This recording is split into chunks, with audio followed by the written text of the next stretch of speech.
Hi guys, today we're going to download Putty on a Windows 11 operating system and generate SSH keys. So stick around.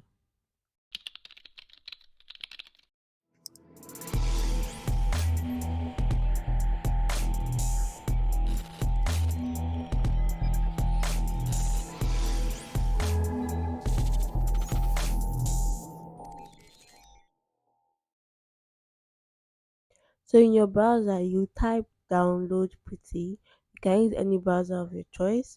And then the first one you see putty.org, you click on it and then click on download Putty right here.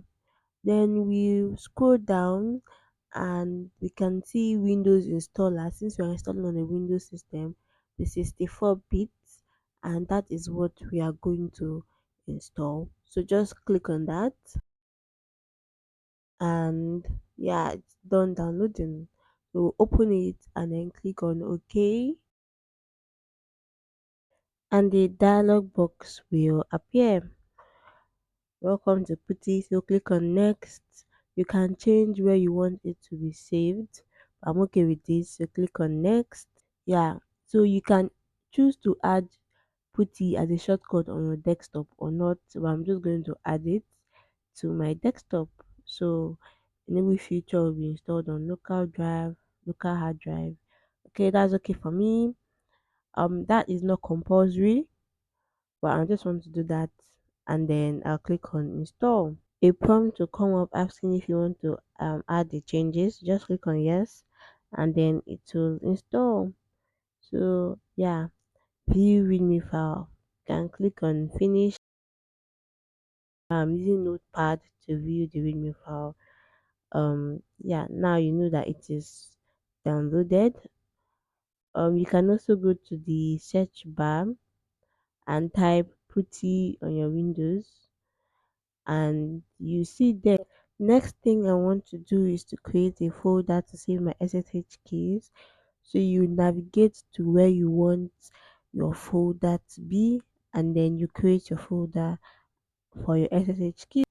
So we'll go to our desktop, and then in our search bar we'll type putty, putty, and then we'll click on putty gen to generate SSH keys. Check the settings, type of key, RSA, number of bits, 2048, and then we'll click on generate. Okay, now to generate, you have to move your cursor along this part. So we just do that, and then we'll have our key generated. So just move it randomly. Okay, so this is our key.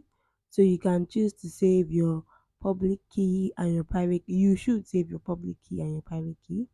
So we save it in the folder which we created.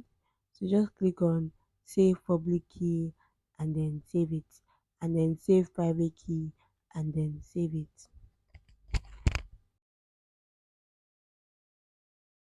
And now if you want to load your public key, you just go to load and select the key you want, and you see your public key. Thank you for watching this video. If you did like it, please like and subscribe, and if you didn't, you better like it.